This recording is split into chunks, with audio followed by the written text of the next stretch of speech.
What is going on, everybody? Welcome back to the DFS Dose YouTube channel, late night live stream. I'm Ben Harvard, joined by Joey Carrion, and we're going to talk all things Week 8. Yes, sir. How you feeling this week, man? This is an interesting week, in my opinion, a real interesting week.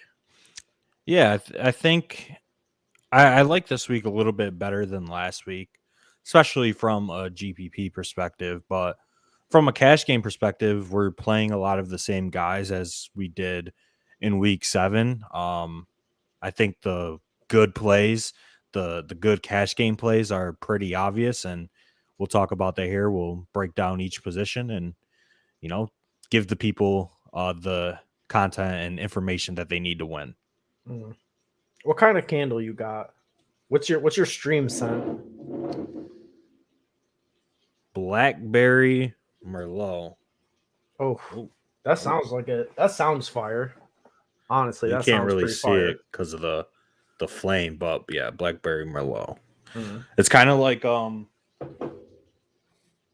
it's like this. It's like black cherry Merlot, but it's like a different type. But did you pick that out, or did this is the best scent of candle money can buy. Really? She hates it. Really? But I love it. Yeah, wow. I picked this out. This candle, fantastic. Wow. I might have to copy one of those. I'm not even gonna lie. They got them at Bath and Body Works, I think. That's that. Yeah. All right, good candle talk. You want to just hop into the positional breakdown here? Yeah, so I mean, quarterback position for cash games specifically, it's pretty easy. We talked about it on the podcast, but Jalen Hurts is the standout play in my opinion. Going up against the Lions, it's one of the better spots that he's going to have all season, in my opinion. He's 7,200. Not much needs to be said. You're probably starting your cash game lineup with Jalen Hurts. Josh Allen, I think, is the second best quarterback play. He's 8,100, the most expensive quarterback on the slate. So you got to pay for him, but obviously you know what you're getting with Josh Allen, one of the best quarterbacks in the league on one of the best teams. And he historically dominates the Dolphins. So he'll probably drop 30 plus in this spot. And I think that's kind of the end of conversation for cash games. Yeah. So we could just focus more on GPPs for this quarterback segment. But I think the spots to target are pretty obvious. Tom Brady, obviously you're going to want to play buck stacks. They're just throwing the ball at the highest rate in the NFL. They're throwing the ball up by 35 points. It is a pretty, bad matchup if you're just looking at the Saints defense in terms of yards allowed. They're second in the NFL in terms of DVOA. So the Saints are a pretty good defense, but I'm not too worried about this matchup for Tom Brady and his receivers. And then I think Stafford is fine. Obviously, there's some blowout risk there, but you always got to have Stafford stacks. And then Joe Burrow, kind of the same thing. I think he's a great play, and you can stack up his wide receivers very easily. But blowout risk, they ended up taking Joe Burrow out of that Ravens game when they were up, and the Bengals should get up by 20 plus within the first half. So I could definitely see Joe Burrow not playing the whole game in this spot. And then I think Justin Herbert is probably the quarterback that a lot of people are going to overlook. In the right game script, obviously Justin Herbert is phenomenal, and I think they should be able to dominate the Patriots. We've seen Dak Prescott tear up the Patriots just recently. So Justin Herbert can come out and do that. Mike Williams is projecting for very low ownership. Keenan Allen is cheap, and I think he's a pretty great play. And then Austin Eckler is banged up right now as well, but it looks like he's going to go. So you got some great stackable options with Justin Herbert. So I'm liking a Justin Herbert stack this week. I agree. I mean, like it looked little bit sketchy for Eckler at a certain point after he was added to the injury report midweek, missed practice Thursday and Friday. But, I guess they said they were just sort of giving him rest days, making sure he's 100%.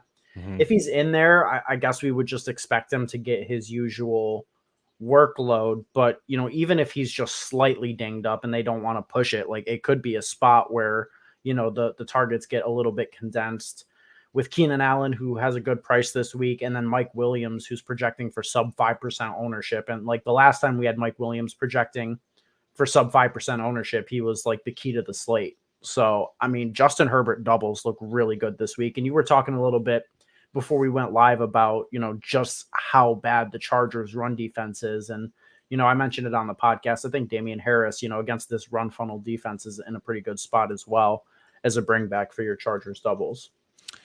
Yeah, it's just Damian Harris could easily get game scripted out. That's kind of like the worry with him. And he's 6,100, which is obviously a good price tag for him. But on DraftKings, full PPR site, obviously, it's hard to see the pass catching upside with Harris.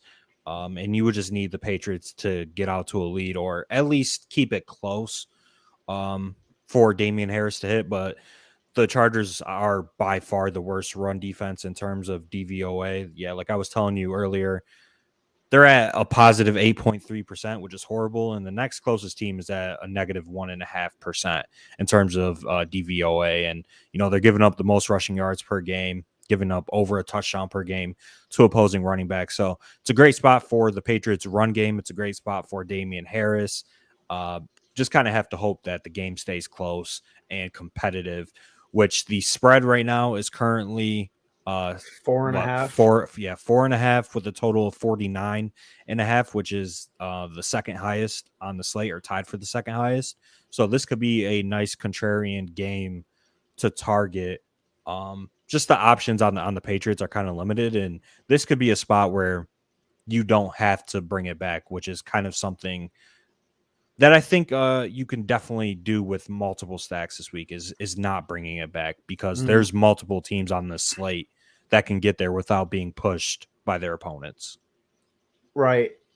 The Ram stack, the Buck stack, like I don't see a need to like bring it back with any, Texans in your Stafford stacks. And I mean, I guess Kamara makes a lot of sense as a bring back. Like he would be the obvious bring back for your Brady doubles, but like, at that point you're talking about a lot of salary. Evans is, 7K, Godwin's 6.4, Brady is the third most expensive quarterback on the slate, and Kamara's 8.7. So like you're really spending all of your salary to get that game stack if you use Kamara as the bring back. And like if you're not using Kamara, what are you using? Like Nobody. Marquez Callaway, like absolutely not. So nobody. Yeah, the Bucks are, I think, the clear-cut example of a team that doesn't need to get pushed to get their ceiling. So you definitely don't have to force a bring back with the Saints if you're stacking up the Bucks. And I think the way to get salary relief is just to play Gronk. He's 4,600. Pairs well with Tom Brady. Obviously, if Gronk's hitting his ceiling, he's scoring multiple touchdowns, so it correlates well, obviously, with Brady and knocks out the tight end spot. And what Gronk's projecting for between 5 and 10% ownership this week. So that's the contrarian piece to play for the Bucks passing game is Gronk. He should be back this week, I believe. And I've decided I'm going to run a FanDuel lineup this week. I'm going to play in a couple different contests and maybe make a lineup or two. But FanDuel this week, I think it sets up really well to stack up the Bucks and the Rams over there just because the salary is so loose. And I've looked at it a little bit. And I know obviously some people that watch this probably play FanDuel, but I love Gronk over there paired with Tom Brady. And I think he's fine on DraftKings as well. And then Chris Godwin is underpriced. So Tom Brady, albeit a perceived tough matchup, he could still get there. He's the QB1 overall. Not much needs to be said. Other than that, I'm not really too interested in playing these quarterbacks at the cheap end this week. Like Justin Fields, no, obviously not. We're not playing Justin Fields. We're not playing Mac Jones. Geno Smith, No, you can't play him. Teddy No. Bridgewater, I guess, is the cheapest guy I would consider going up against a pass funnel in Washington. Gets Jerry Jeudy back, albeit off of a high ankle sprain, which has been, typically a pretty hard injury to come back from for wide receivers, especially guys like him who, like a big part of his game, I think, is like agility and being able to make quick cuts and burn people with great route running. And like if he's even a little bit slower off his release, like that could be a pretty big problem, I think, for Jeudy. For sure. And, Washington is giving up the most passing yards per game to opposing quarterbacks. They're giving up the most Draftkings points per game to opposing quarterbacks. So it's a complete pass funnel. Teddy, he has shown that he can get 25, 26 points. And on a week like this where there's not many quarterback options, if he gets you 25, that could definitely win a GPP. It just kind of goes back to my point last week. It's like if he's scoring 25, he's probably not bringing multiple players along with him for slate breaking upside, right? Cortland Sutton would probably be the only guy, but other than that, you can't double stack Teddy. I don't see the upside with that. So I guess he's fine. Are you interested in Ben Roethlisberger, Mayfield, to Sam Darnold, any of these cheap guys? The two guys 6K and below that I think are the most interesting. Tua Tagovailoa at 5.5. It's a really tough spot. The Bills have been really just clamped up on defense lately, but Tua's been passing a ton. The Dolphins have one of the higher pass rates over expectation. Since he's come back from injury, 47 pass attempts, 40 pass attempts, 25 DraftKings points, 28 DraftKings points, and the Bills play fast too. So this game, clear-cut candidate to be just the most plays ran, really, really fast paced on both sides, a lot of pass attempts. So I do have some interest in Tua there. He's done it in back-to-back weeks. If you're getting 25 out of him at 5.5K, I think that's good. I do. So I like Tua a little bit, but it's shaky just because, there's a blowout potential for sure with the Dolphins there. I mean, they scored 0 points the last time they played the Bills in week 2, albeit, that was the Tua injury game with Jacoby Brissett. But the other one that I think is interesting is Jameis Winston at 6K going up against the Bucks. If we think that, the Saints are able to put up any kind of resistance in this spot, Jameis could have a good game. The Bucks back end is really weak on defense, and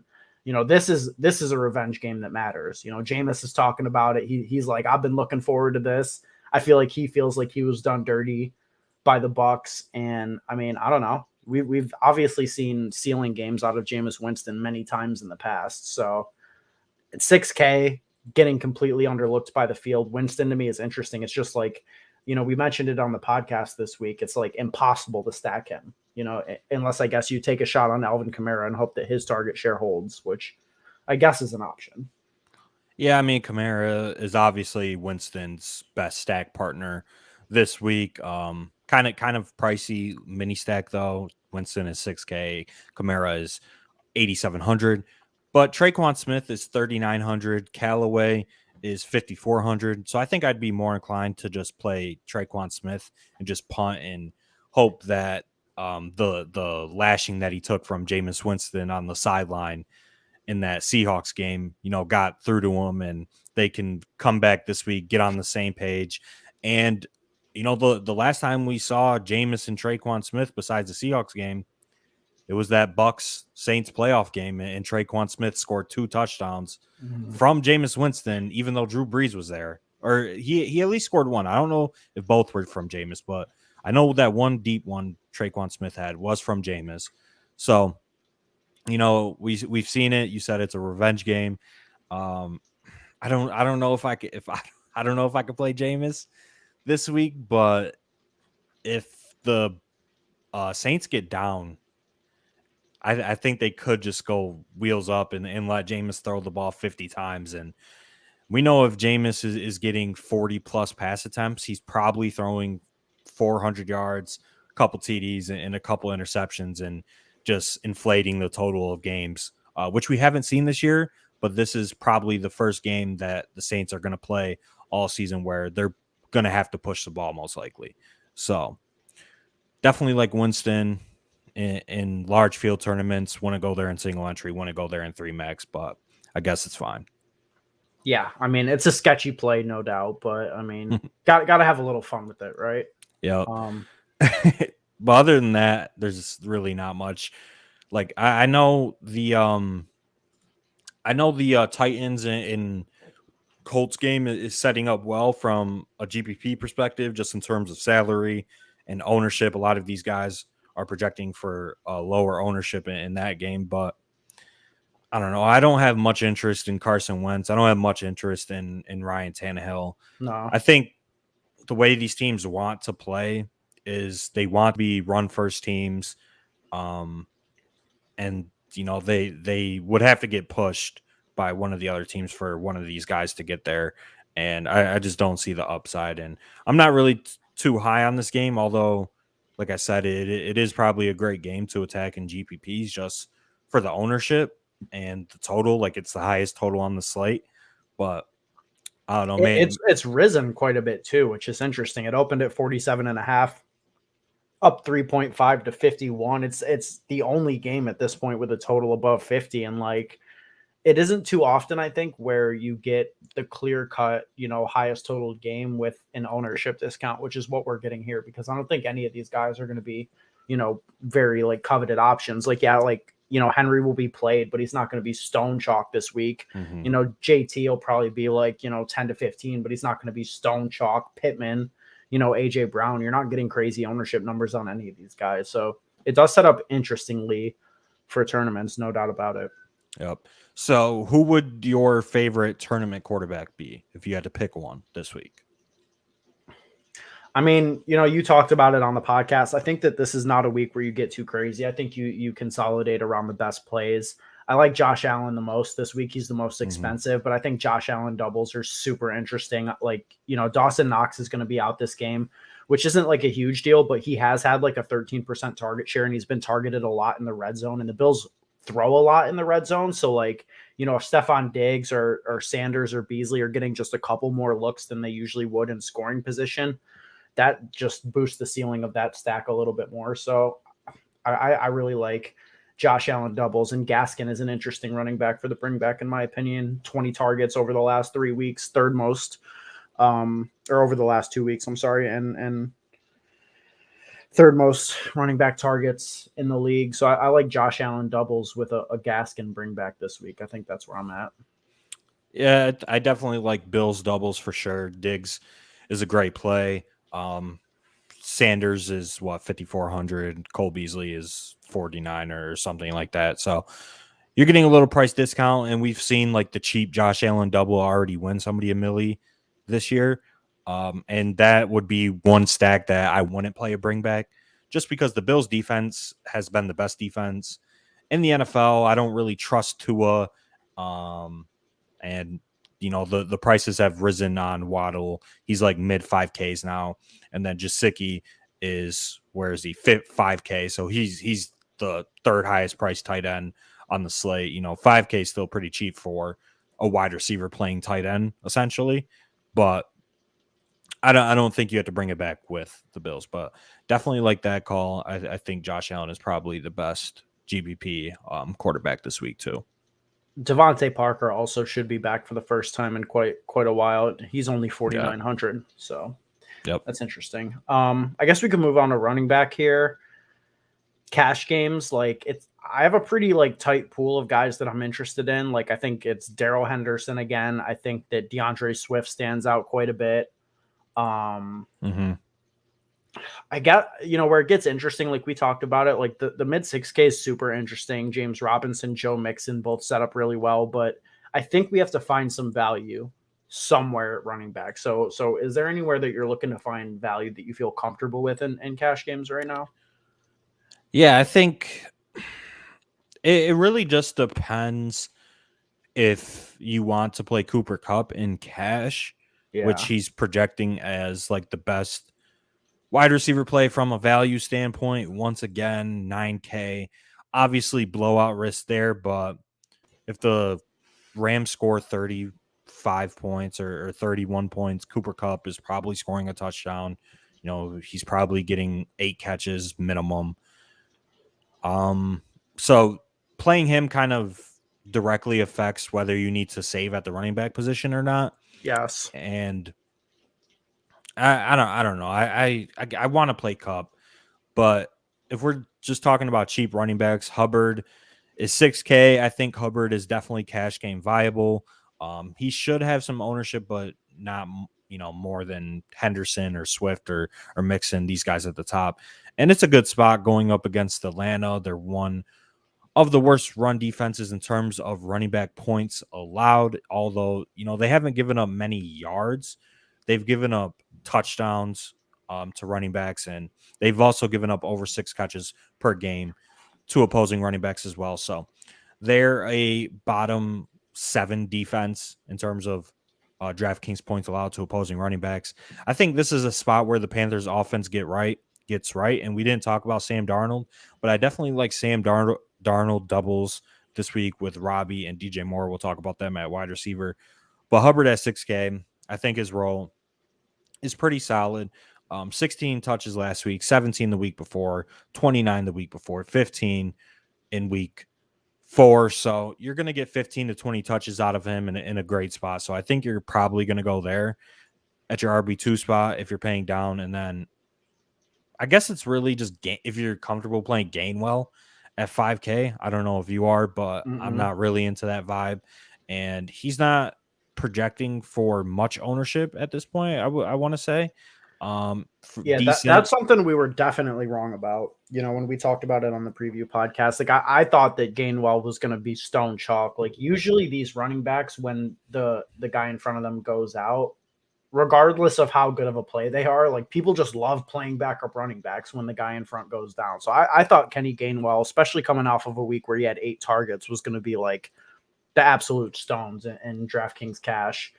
But that's not really shaping up to be the case. He's actually somewhat interesting, I think, because if his ownership is not, super high, then you can make a case for playing him in tournaments.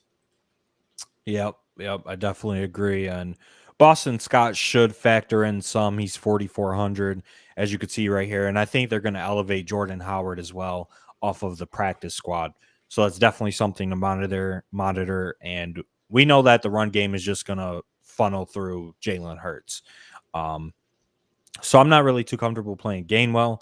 I guess if you're playing one of these mid 5K running backs, it's probably Elijah Mitchell or Khalil Herbert. They're both 5,400. I don't know which one you prefer.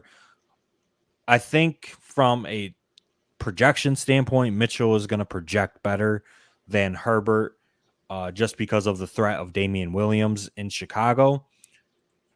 But honestly, I think Herbert has become the lead back for Chicago.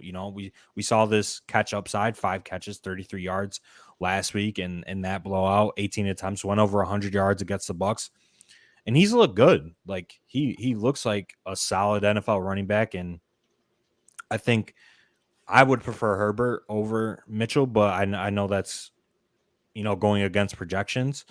So I yeah, agree. I prefer Herbert to Mitchell, but both are solid plays, and I'm definitely going to have exposure to them in GPPs just because they are the salary relief options at running back, and you're going to need salary relief if you want to stack the Rams, stack the Bucs, stack the Bills. So the issue with me is this is just such a horrible game environment.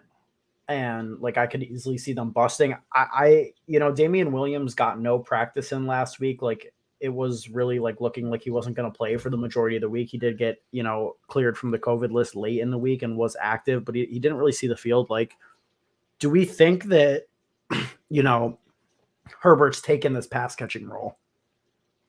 Because he has 8 targets over the last 2 weeks. And, that's the sort of thing that really differentiates him from Mitchell in my perspective, because, Mitchell realistically should see like between 0 and 1 target on a weekly basis. Like, I don't think he has a 5 target game in his range of outcomes the way that we saw Herbert have last week.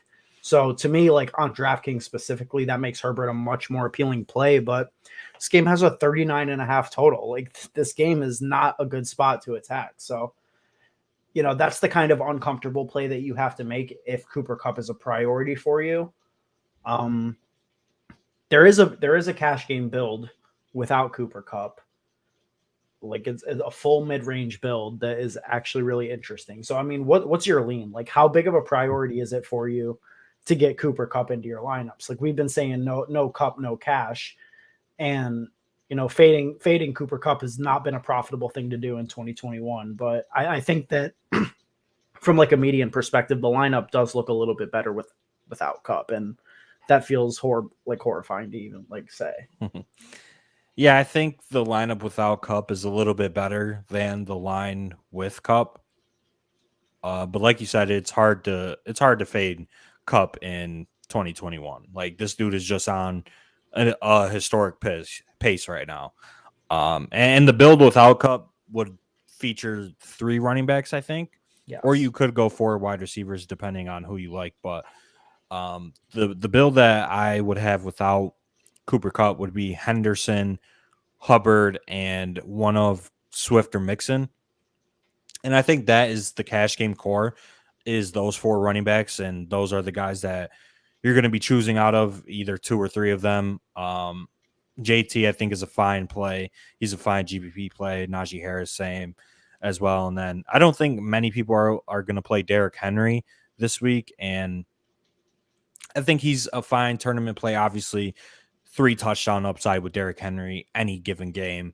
And honestly, like if we're going to get him at lower ownership, I'm definitely going to try and make it a priority to play him in a couple of my tournament lineups, as he's projecting for between 5 and 10% ownership right now. So definitely like Henry, definitely like Kamara at their lower ownership, and everybody's just going to go in this mid-range. But Swift is obviously a great play, and Joe Mixon is a great play this week too. And James Robinson as well. I didn't even mention him. He's in cash game consideration for me. So you're choosing 2 or 3 of these running backs between 6 and 7,100, I think, for cash. In tournaments, I like these guys in tournaments too. That's probably gonna be my GPP core, along with the top 2 guys. I don't really think you have to get, too different or too ugly at the running back position. I think if you're gonna get ugly,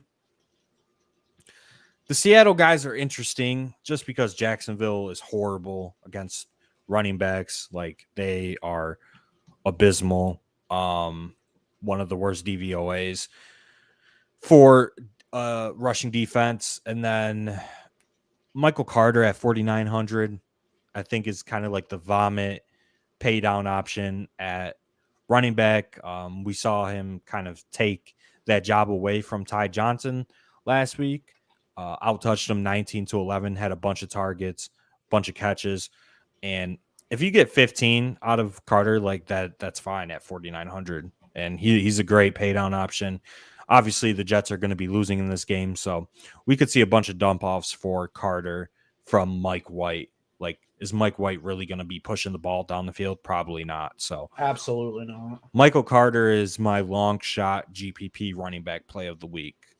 I like that. And Corey Davis is also going to miss this game, which consolidates the targets a little bit more. And if Carter remains involved, like he's probably one of the, the more clear beneficiaries of that, especially like you said, with the way we probably expect this Jets offense to run under Mike White. I guess the note I want to make with the higher 6K type guys is that I think in cash games, DeAndre Swift is probably the best play of the group, just because the way that he's utilized is so friendly for DraftKings. Like he's on pace for 100 catches, and he's getting high value touches in the run game as well.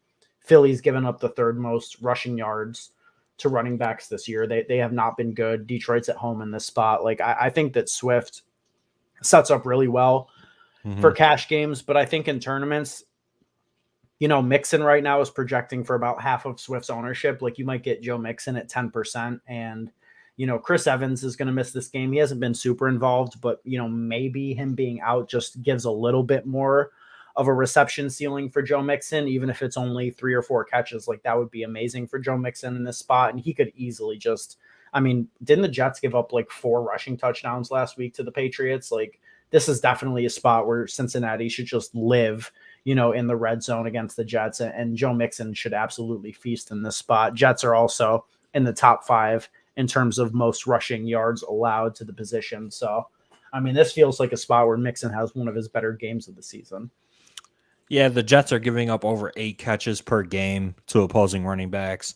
One of the worst defenses in terms of DraftKings points allowed to running backs, actually the worst by a wide margin. They're giving up over 38 DraftKings points per game to opposing running backs, which is abysmal. So it's a great spot for Joe Mixon. Obviously, kind of the same risk with Joe Burrow, with Joe Mixon, especially since, he's kind of been dealing with an injury. There hasn't been much news about it, and, I think he's fine. But this could definitely be a spot where they take it light on him. We could see another 12 attempt game. The Bengals dominated this game against Baltimore. He only had 12 touches, right? Yeah. I mean, these dudes love P. Ryan too. 61% snaps in week 5, 48% last week. Like P. Ryan is gonna play way too much. Yeah. And that, I think that takes Mixon out of cash game consideration for me.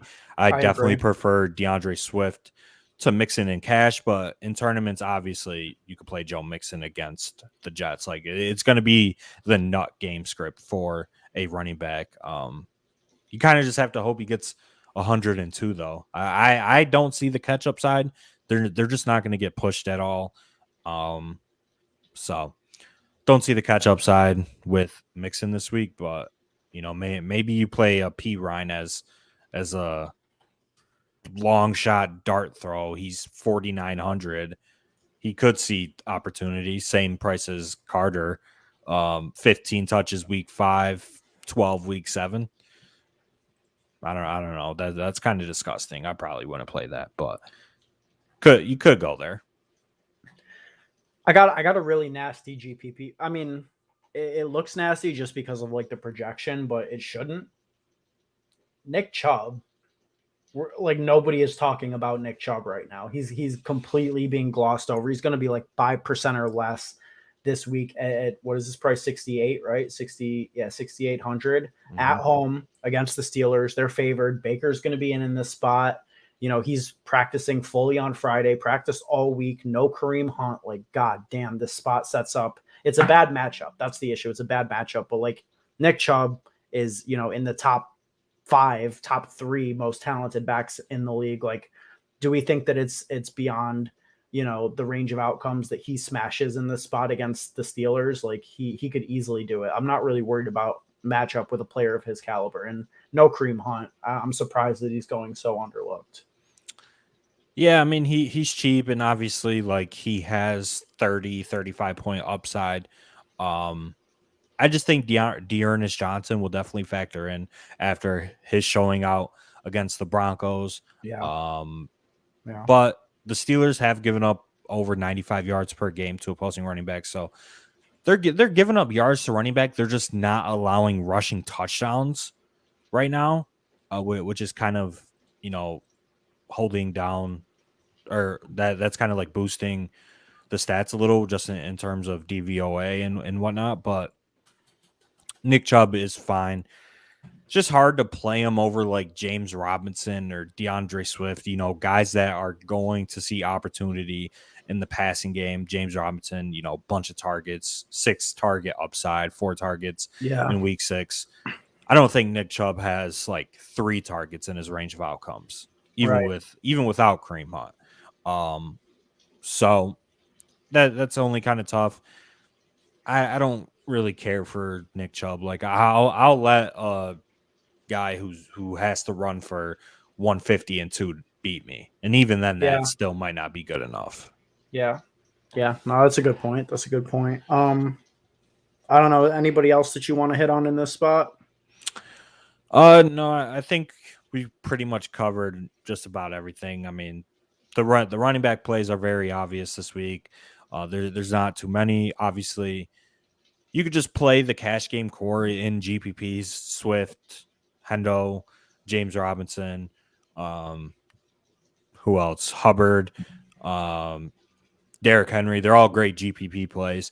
Just if you're going to eat some chalk at running back, just put it in, a contrarian stack. That's from a game theory point. That's pretty much all I would say to do. But and even the good plays, like the good plays, like Swift and Hendo are going to be 25 to 30%, and like Mixon and Taylor and Robinson are going to be half that. So like you can still play really great plays with ownership discounts, and it's very reasonable that like Mixon beats Swift, or J Rob beats Hubbard, or whatever. Mm-hmm. So mm-hmm. Wide receiver. I mean, we've kind of already talked about it. It's like, are you going to play Cooper Kupp and cash or not?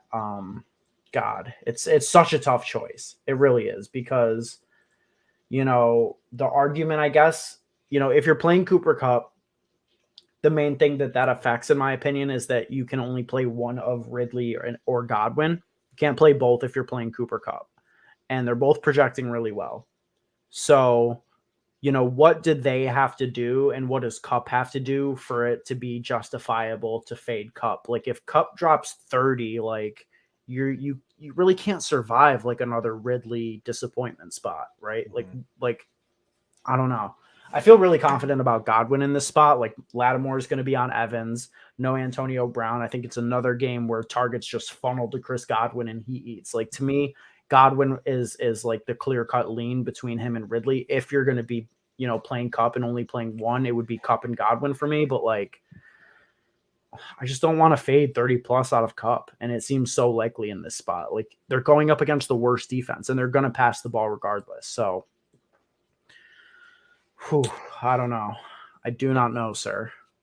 Yeah, it's a tough decision that I'm definitely gonna think about up until lock. I mean, I said it earlier, but Cooper Kupp is projecting as one of the best values right now, even at 9K. His role is just so good, and really, like, I don't know. I think he's a lock to score 25 plus, which is hard to pass up in cash games, even with Ridley and Godwin being great plays. And I do agree that Godwin is my lean. If I'm playing one of those mid 6K wide receivers in cash, it would be Godwin over Ridley.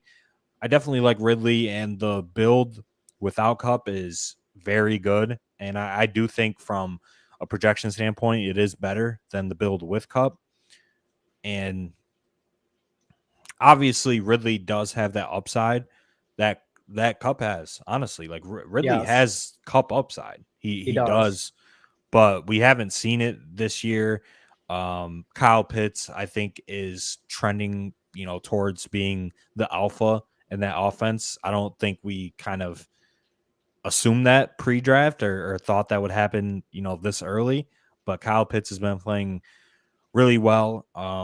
Kelvin Ridley is still seeing a bunch of opportunity.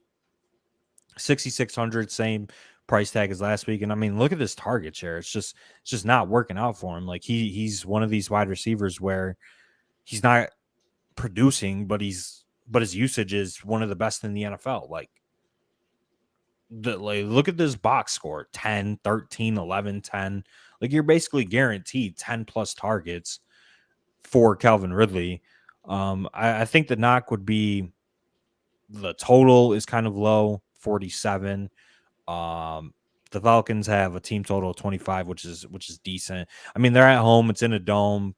Not really scared of the Panthers defense. My lean, I think, is Ridley and Godwin and another wide receiver besides Kupp, and go the balancer out over playing Kupp and fading one of these guys. But Jesus, I don't know. I know. Man. It's just like, this is the main decision point in cash games. 100%. 100%. Because like, it's one of those things where like you're looking at the lineups and the one without Kupp looks better. But then I just see myself, getting ready to record on Monday morning, talking about Sunday and being like, dude, I can't believe I faded Cooper Kupp and lost all my money, because it's so obvious to just play Kupp. So this is definitely like the main decision point. Going to be thinking about it for the next couple of days. Like it's not an easy decision at all. But other than that, I guess, I mean, I talked about it in the cash, breakdown video, which you can find on this YouTube channel. By the way, if you're watching right now, like this video and subscribe to the channel. It helps us out a ton. Yeah, we're probably gonna have a bunch of replay watchers. Yes, replays. Yep, definitely shifted our time a little bit. Our views are a little down. Sorry to the people who, they're gonna tune in tomorrow, Saturday night, be like, where are these dudes? But nevertheless, you can check out the replay. We're still going in depth here, but I spoke about it. Like, I think that Ridley and T. Higgins are two players that have been getting a ton of opportunity up to this point, and they have talent. Both of them have talent, and just the production has not lined up. And I think that we just have to keep betting on it eventually hitting. It's a small sample size game. Like, the targets are there, the offensive environment is there. T. Higgins, especially, his price, I mean, he's a stone cold lock if you ask me at 5,200. But I don't know. How do you feel about Higgins? Do you think he's the best play in this group? Because that's definitely where I'm at. He'd be my priority over Pittman or Judy or whoever else you're considering in this range. Yeah, T. Higgins is a stone lock in cash games. It's a great spot for him. The Jets' passing defense is not great. This obviously should be a blowout game, and T. Higgins is definitely buy low candidate, regression candidate. Great box score, great usage. Just haven't seen the fantasy points yet, and I definitely think this is a T. Higgins week.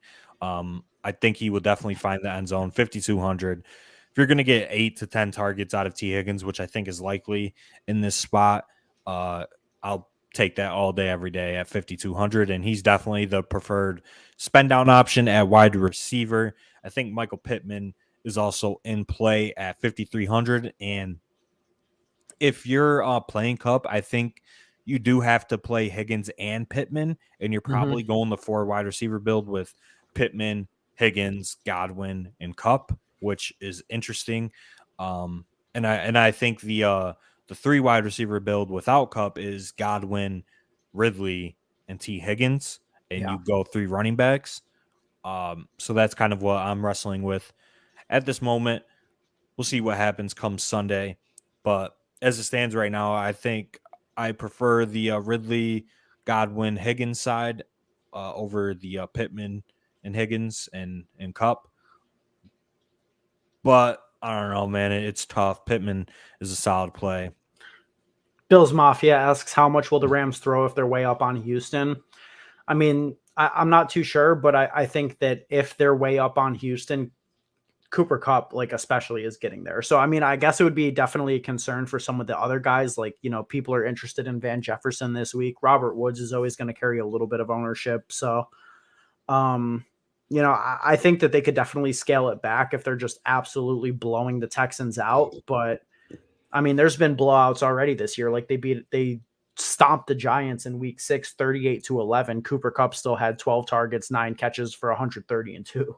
So, it's like, if your concern is Cooper Kupp and what he can do, I'm not worried about the game script. Like, if they get there, so Kupp has just such a high expectation to be part of the scoring in that environment. So 100% agree. So the cash game core, just for everybody watching, Kupp, Ridley, Godwin, T. Higgins, Michael Pittman, and I think you could throw like Brandon Cooks in there, 5,700. Obviously, usage is great. Bad team though. They're going to be down. They're going to have to throw the ball. Other than that, I don't really see a need to go lower than 5K in cash. I mean, we talked about Jerry Jeudy a little at 4,900. Kind of hard to trust him coming off that high ankle sprain. Then you got Laviska Shenault at 4,700. He's not projecting for much ownership, but I think he's a fine cash game play, or not a fine tournament play, not cash game. And then I think this is a Robbie Anderson week. We could transition to GPP receivers. I really do think this is a Robbie Anderson week. The targets have been there. The usage has been there.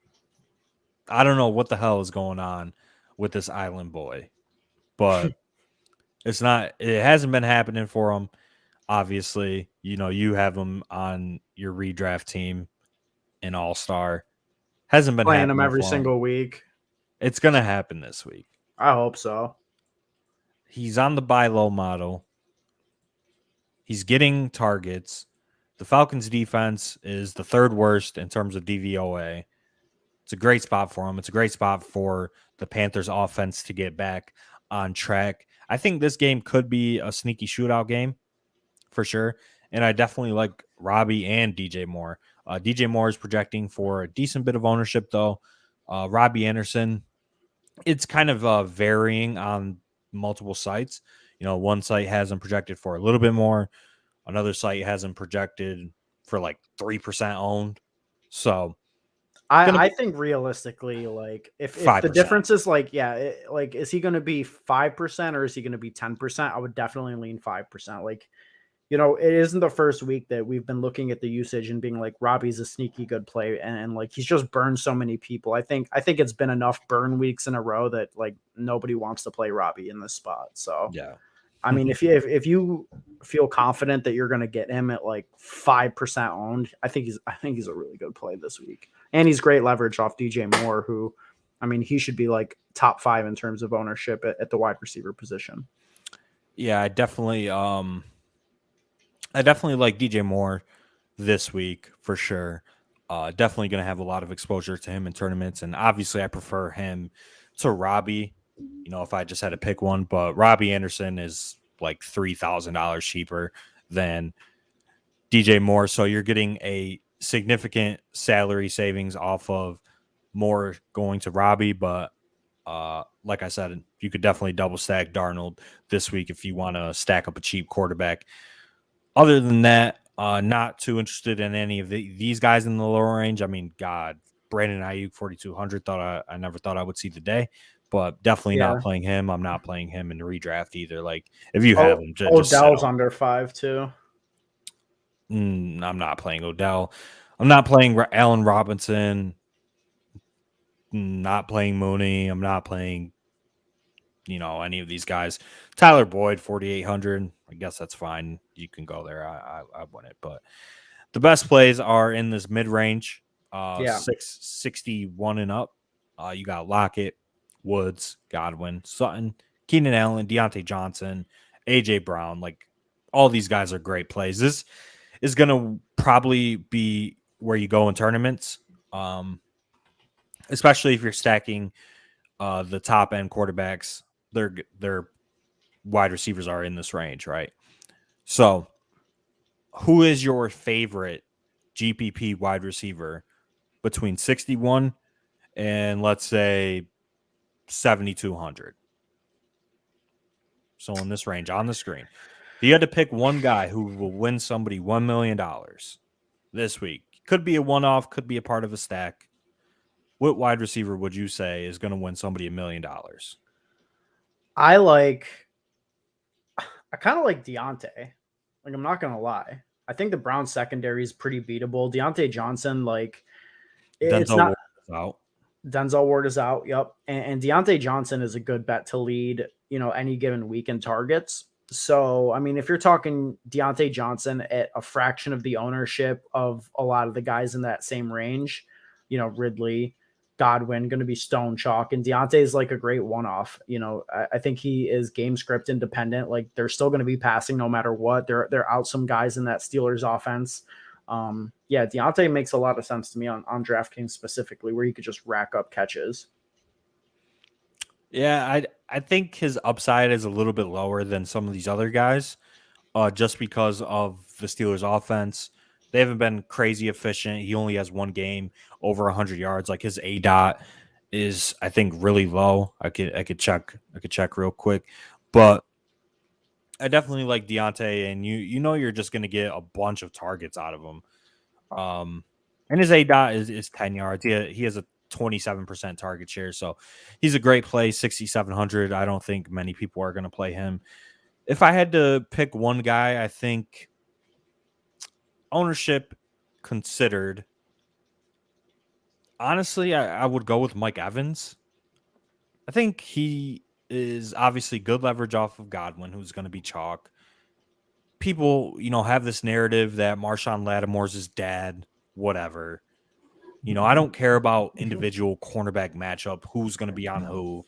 I think that's fish shit. I think that's donkey shit. I don't care if Lattimore's going to be on Mike Evans. He's $7K, so he's priced up above these guys. The touchdown upside is super high, obviously, in this Bucs offense with Tom Brady. You're going to get him at 5-10% ownership, and he has that 35-point upside, that 3 touchdown upside that I think that some of these wide receivers just don't have, especially touchdowns. So the question is, was Brady joking when Mike Evans was that. I forgot the quote was something along the lines of like, oh man, I just didn't know it was the 600 ball. That's why I gave it away. And Brady's like, oh, I don't know if I'm going to throw you any more touchdown passes or something like that. Yeah. It's like, nah, that's cap. I mean, Gronk is back. So that obviously is another red zone threat. Right. And that's kind of where Mike Evans makes his money. And, gets you a bunch of fantasy points is he has the possibility of racking up touchdowns at any given moment. So with Gronk back, obviously that hurts Mike Evans' red zone target potential. But like I said, I would definitely play Gronk this week, 4,600. We'll talk about him shortly. And he is going to see more targets there. Like he gets a boost without AB as well. Godwin gets a boost, Mike Evans gets a boost, and it's really just them two and Gronk in the passing game. So it's very condensed this week for the Bucs. Yeah, Jared asks, "What's your guys' cash thoughts?" We've gone up through quarterback and running back already. Wide receiver, we touched on it. I mean, the core is pretty simple. I think it's Cooper Kupp, it's Ridley, it's Godwin, it's T Higgins. We got a little bit more people watching that missed all of that, so I'll just do a summary just of the players. So for quarterbacks, you're going to play Jalen Hurts or Josh Allen. At running back, you're going to play D. Hendo is probably a lock. That's probably who you're starting your lineup with. And then the lineup construction is really just the running backs you play kind of correlates with what wide receivers you play. If you don't want to play Kupp in cash and you go the more balanced route with like Kelvin Ridley, Chris Godwin, you could play DeAndre Swift and Hubbard, for example, like a 3 running back build. If you're playing Kupp, you're probably playing like Chuba Hubbard as your RB2 just to get that salary savings, or maybe like Eli Mitchell or Khalil Herbert. I definitely would just prefer to get up to Hubbard in that spot. And then Mixon and James Robinson are also cash game viable. At wide receiver, which we're on for GPPs, but for cash games, Kupp, obviously, best value, stone lock. Calvin Ridley, Chris Godwin. Then we go a little bit lower. T. Higgins and Michael Pittman Jr. would be the cash game core at wide receiver. And back to your GPP thoughts at wide receiver. So my GPP thoughts at wide receiver is that I actually this is actually not the range that I want to be in. I think that I want to be paying either lower down to the guys we were kind of talking about with like Visca or like Robbie type stuff, and then paying up, because I think that some of the better plays, like ownership included, are going to be Mike Williams and Steph Diggs, because I think they're getting skipped. I think people are going to be playing Debo and DJ Moore, or they're going to be going up to Cooper Kupp. I think this Jamar Chase, Terry McLaurin, Mike Williams, Steph Diggs range gets overlooked quite a bit. Diggs is in a great spot. Mike Williams legitimately could be under 3%, arguably the highest upside on the slate. God, I love Mike Williams this week. I love Steph Diggs as part of your Josh Allen stacks, or even as a one-off, to be honest. Like, he could account for a lot of scoring in that Bills offense. So I sort of like skipping the mid-range in tournaments more so than settling for like Deontay Johnson or Mike Evans or whatever. Like, I'd find the salary 700 to get up to Mike Williams off of Evans. Like, I love that this week. Yeah, I definitely think one of these guys is going to actually be the Millie Maker winner. I made you choose out of these guys just because that's the range we were in, but Diggs 8,100. He's projecting to be like the 10th or 11th highest owned wide receiver right now. Like that's easy money. Easy. 8,100 pairs well with Josh Allen. Then you could save the salary by running the double with Cole Beasley, 4,900. PPR site could rack up catches in the spot very easily. Or if you want to get too crazy, if you want to take a wild shot, you could play Tommy Sweeney at tight end, who's like 28 or 2,900. He's close to the min and should take over as tight end one while Dawson Knox is out. And had a touchdown too, right? Yeah, I think the Dawson Knox injury impacts a lot, actually. It does. Just because he's taken so many touchdowns this season, and where is he? He's up here. All right, let's look at his box. He has 5 touchdowns on the season, right? Only 2 games without a touchdown. So you're taking this away, from the Bills' offense. These touchdowns got to go somewhere, and they're going to go to the wide receivers. And Diggs has obviously been underperforming this year. Had his breakout game, I guess you could say, against Tennessee, but still didn't clear 100 yards. I mean, but 11 targets is great. And this should be a spot where Diggs can easily go over 25, 30 DraftKings points at lower ownership. So definitely like Diggs. And Mike Williams is, I think, just a fantastic GPP play this week. He's off the injury report. They're coming off of a bye. They're at home against the Patriots. Honestly, I think J.C. Jackson is going to shadow Keenan Allen. I think it's a better matchup for him. So Mike Williams is going to get to abuse, I don't know, Jalen Mills or Jawan, whatever his name is. I didn't even know Jalen Mills was Williams. On the Patriots. I didn't know that. Yeah, he's our cornerback too because Jonathan Jones is on IR. Who would be our slot corner. So I think Mike Williams is going to get to abuse the Patriots cornerback too. I mean, I definitely could be wrong though. JC could definitely shadow Mike Williams just because he's the Patriots' biggest corner. So I think that could be a better matchup for him, but not too scared of shadow coverage or cornerback matchups. I already said that's kind of a donkey shit to consider. Do you have any interest in like Debo or Terry McLaurin in this spot?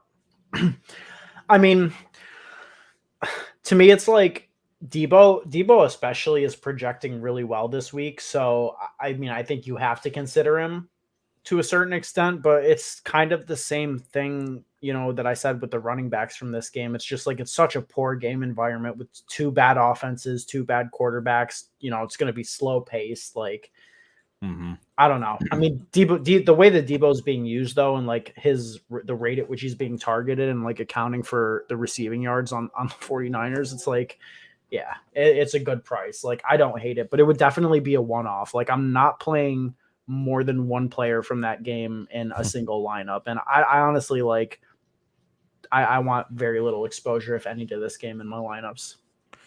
Yeah. And I think that's kind of the situation for a lot of these games. Like, you're not going to target this game at all, I don't think. Pittsburgh, Cleveland, I don't think I'm going to go there and have really no interest in Jacksonville, Seattle. Washington, Denver, I've seen some people kind of talk that up as like a sneaky shootout game, but I mean, what are we talking about? We're talking about Teddy Bridgewater and Taylor Heineke head to head. Yeah. Like, come on. It's just, I don't know. I see a lot of people just try and talk up bad stacks and bad quarterbacks on a weekly basis on Twitter. And I don't know. I think that's just bad process, especially in GPPs. Hardly ever are these bad quarterbacks and bad teams going to win you a tournament. It's just that simple. And I think every week so far this season, the Millie winner has had a quarterback above like 6,500, if I'm not mistaken. So maybe besides 1 week, maybe 1 out of the 7 weeks, there was 1 under. But you got to pay out for your quarterback. You got to pay out for your stacks and save salary at tight end, save salary at running back, and that's how you win a GPP, honestly. And the spots are easy to identify. So Definitely feel like we can move on to tight end here. I think we went pretty in depth at the previous three positions. In cash games, Dan Arnold is standing out quite a bit this week. You know, any opportunity that we have to go sub 3K and just punt it off with a tight end who has a decent target projection, I think that we salivate for those opportunities. And I talked about it in the cash video. We talked about it on the podcast. You know, Arnold got traded after I think 3 weeks, comes in week 4, barely plays, but after that his snaps were looking really good. He played over 70% in week 5, over 60% in week 6.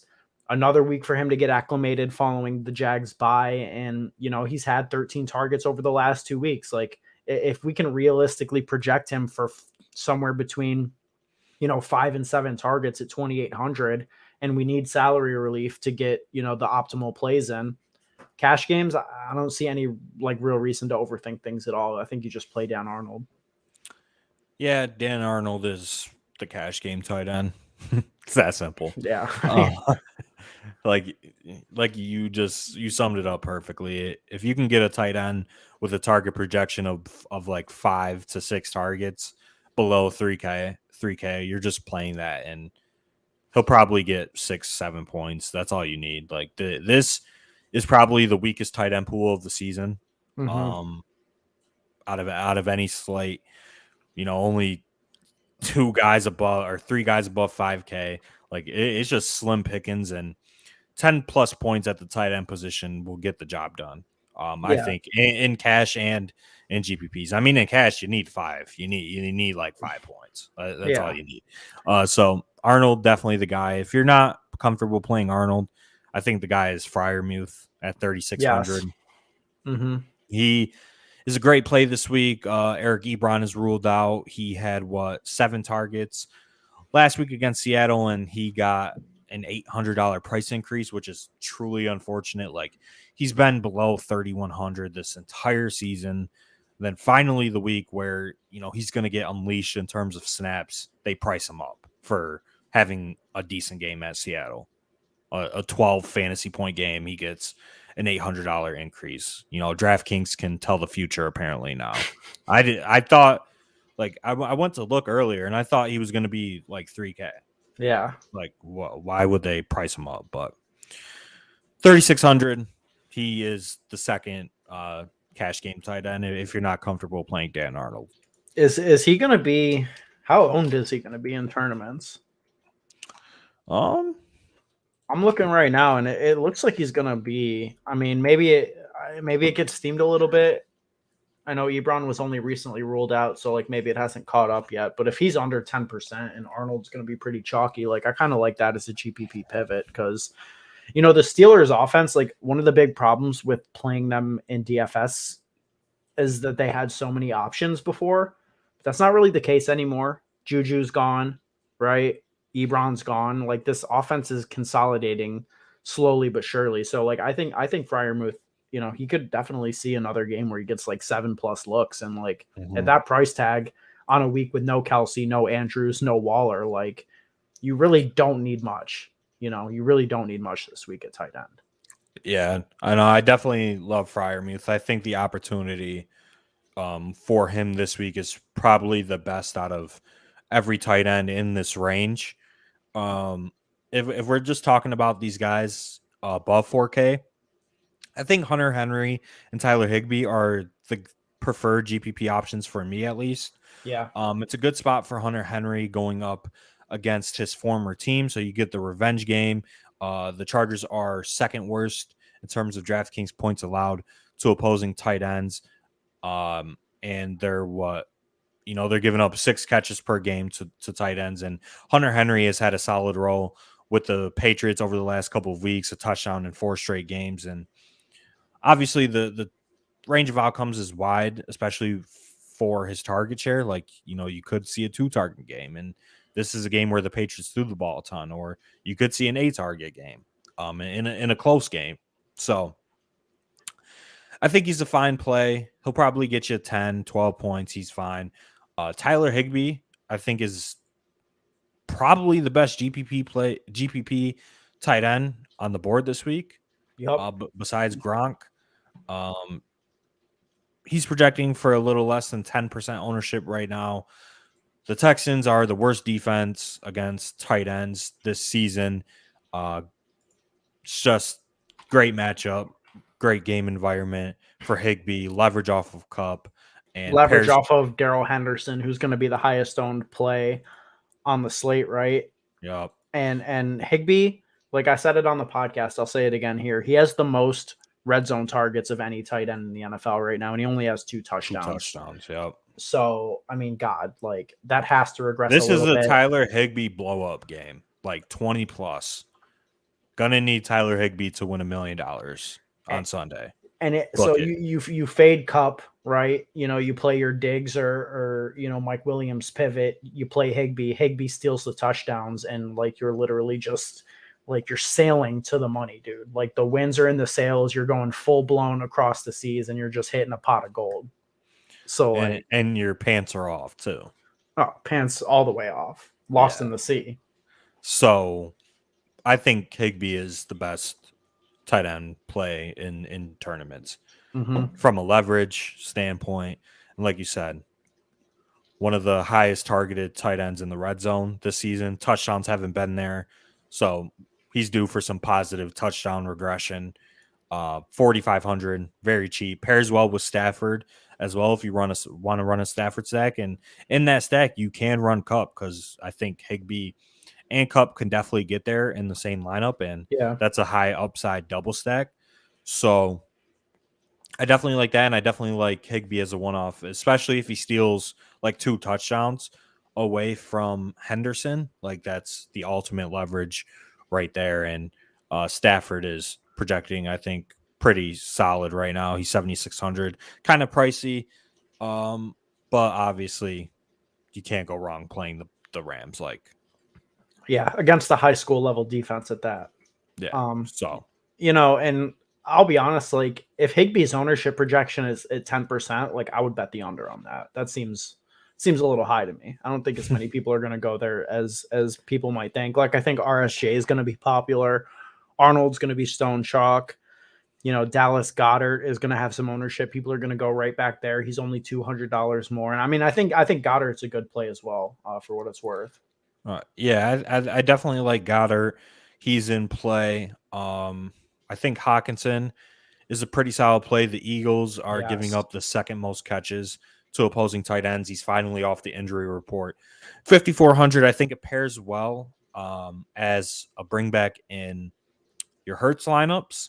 Yeah. Honestly, you could run like Hurts naked.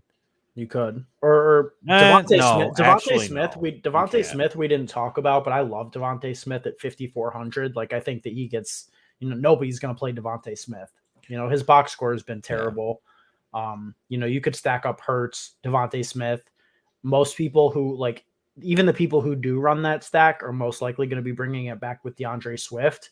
So you play Hawkinson as leverage there, like at no ownership, and like, dude, that's a high upside stack right there. Yeah, Devontae Smith hasn't got there, but the usage is encouraging. As you could see, 9, 10 targets.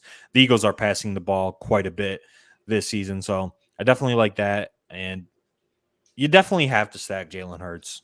Disregard what I said. You can't run him naked. He's just too expensive for you to not play stack because at his salary, for him to get there, he has to be bringing somebody along. It's kind of like with Lamar Jackson now. He's just at that price point where he's too expensive to not stack him. Yes. If he was 5,500, you don't stack, but he's 72. So you have to stack Jalen Hurts. You probably stack him with Devontae Smith, and you run it back with TJ Hawkinson. That's pretty much all I would do out of that game. I don't really have much interest in that game from a GPP perspective, but the individual plays, I think are good in Swift and Hurts. So definitely going to attack that. Swift is obviously a great bring back as well. Do you have any interest in Kyle Pitts this week? And then we can move on. I was just about to ask you. I mean, I think it's certainly interesting. I mean, he's coming off of 2 monster games. 9 targets, 10 targets, 8 targets over the last 3 weeks, 2 games with 25 plus Draftkings points over the last 2 weeks. it's certainly interesting. And he's not going to be owned either, which is also interesting considering Calvin Ridley is going to come with a decent bit of ownership. So he's leverage off Ridley. It's realistic that he scores, a touchdown in this spot for sure. Like we already talked, like the Falcons have a good team total 25. Like that's solid. I like Pitts. I think he's like a good theory play. I see myself looking for upside a little cheaper, like with Higbee, like we talked about, or even Gesicki for like a $1,300 discount as a piece to your Bills bringbacks. But I mean, Kyle Pitts one-offs are certainly in play this week at 6,300. He's just going to go, completely overlooked because of the price.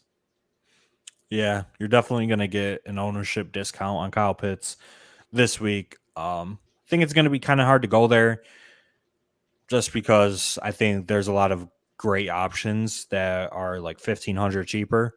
Yeah. That could definitely put up GPP winning performances or enough to get you there in GPPs. And the salary is definitely better allocated at the other positions. But I guess the way that you have to think about it, if you do play him, is that you're playing, a stone freak of nature that's basically a wide receiver at tight end. It is kind of how you justify it. Yeah. And you could basically play a 5 wide receiver build this week with Kyle Pitts. Yeah. So if he gets 30, 35, like you're obviously going to need him. Yeah. And he, I think, is the only tight end on this slate that can break the slate. Yes. Yes. So which is rare because usually at least, there's at least one of the Kelsey, Andrews, Waller, Kittle, and this is the rare week where like Kyle Pitts is the only guy. And, 6,300 is like actually a good price tag for the role that he has at this point. So, yeah, it's a very similar role to Kelvin Ridley. It's just Pitts doesn't have the receiver designation, right? Like if Pitts was a wide receiver, he'd be a lock. Just he has a tight end designation, so he's not going to get owned, but it's a great spot for him. And you can see here 29, 26 point upside on DK. And I think the Falcons have finally figured out how to use him. He has like the third most air yards out of any tight end in the NFL, behind obviously the top guys like Waller, Kelsey. So definitely like Kyle Pitts one-offs this week, and good correlation with DJ Moore and Robbie Anderson in tournaments. You could run that mini stack and should be pretty low owned in my opinion. So definitely like that. And like I said, he's the only tight end that can definitely break the slate. It's just if he gets 25 and Higbee gets 18 or 20, you need Higbee, right? That's kind of the only concern. So yes. That's you just have to hope that the tight end pool busts, which I think is a pretty good bet a majority of weeks. I agree with that, man. Definitely. I mean, we just talked about tight ends for like 12, 13 minutes. It's like entirely too much time on the position. So, I don't know. Is there anything else that we need to hit on here? I mean, if anybody has questions, now would be the time to get them in. Yeah. I mean, I think we covered pretty much everything. I mean, we said it, but a lot of people are probably going to watch this on the replay. Yeah. So if you're watching on the replay, if you're still watching, we're like an hour, 14 minutes in. Appreciate everybody still watching. Make sure you subscribe to the channel if you're not subscribed. If you have any questions, we're probably going to end here because, nobody's been asking any questions or whatever. If you have any questions, just join our Discord. Link is in the description. You can ask us. We'll respond whenever. Well, I don't know about Ben, but I'll be in the Discord. Ben's traveling. He's going to do whatever he's doing. Shout out to him. Yeah, gonna be heading up Mexico City for Day of the Dead. I mean, I don't know how many of our viewers like know what's up in Mexico, but like if you know what I need to be checking out, hit me up. Like I'm trying to find like the type of tequila that you can't get here in the US. Like I'm looking for the best tequila shot I've ever had in my life. So like if anybody knows, hit me up. Please. The type of tequila that's gonna put you in a Mexican prison for the night. Facts, dude. Like so they got this type of tequila that like has like a worm in it. Like it's like a worm that marinates like that, and makes it insane. Like that's that George Lopez shit. You ever seen that episode? Nah. Where they're at the bar and they don't like take the worm out. So like the tequila or the alcohol, whatever he's drinking, gets like way too crazy, and then he starts hallucinating and shit. I've seen every George Lopez episode. Fun fact. Yeah, I've seen none ever. You've never seen a George Lopez episode? Oh my god, Not even shot. one. Not even a single one, dude. How? I don't know. I don't know, dude. Well, see, I'm a night owl. Yeah. And especially when I was living at home or whatever. That shit would just be on late at night. Yeah. Like I've just seen rerun after rerun. Like it's crazy. I've seen it all, but yeah, don't get too crazy with that worm shit. you might go insane. I mean, that's kind of the point. But yeah, I mean, listen, guys, I appreciate y'all watching. So like Joey said, I'm traveling this week. That's why we did this on Friday. Joey's actually traveling to go see a Patriots game the following week. So we're going to be doing a second Friday live stream just to give the heads up. But after that, definitely going back to Saturdays. Like Saturday is the right vibe for the stream. So, shifting things for our personal schedules this week and next week. But after that, we'll be back on Saturdays. Make sure you guys, are aware, tune into that. Love doing these streams. And yeah, let's have a good week. I'm scaling back my play because, I hit up DK Help earlier and they're like, yeah, you can't edit any of your lineups. So like, I can't make any swaps like in tournaments. Like it's a tough scene. So, definitely got to scale back the play this week, but, still confident in the advice we're giving. Like, these are the plays I'd be making if I was playing my full bankroll. So, yeah, I mean, got to play a GPP lineup or two and just absolutely set and forget, and maybe you come home a millionaire. Swear to God, dude. Like, I mean, I'm gonna make some lineups while I'm on the plane tomorrow, no doubt about it. Got a layover in Texas, so like I'll be making making up the lineups and enter them while I'm still in the US while I have a chance. Yeah, sounds optimal to me. Definitely got to have some action, even though you're probably not going to watch at all. Of course. I mean, they're probably not even going to have a place to watch the games. So no, definitely not. But it's going to be a party. Halloween on Sunday. Yep. If you're watching, got kids, take your kids trick or treating, get all that candy. Fuck Butterfingers. Worst Halloween. Get some Butterfingers for your kids Halloween, if you love them. The worst Halloween candy by far, besides like candy corn. Like, who the fuck eats candy corn? Like Austin Eckler. Only fucking, I don't know, the weirdos. Austin Eckler loves only it. Weirdos eat Butterfingers and candy corn. It's probably why he missed practice. He was eating candy corn, got sick. All right, guys. I think that's going to be it, man. Appreciate you tuning into the stream if you were watching. Otherwise, man, like the replay, sub to the channel, and we will talk to you guys next Friday. Discord channel will be in there all weekend.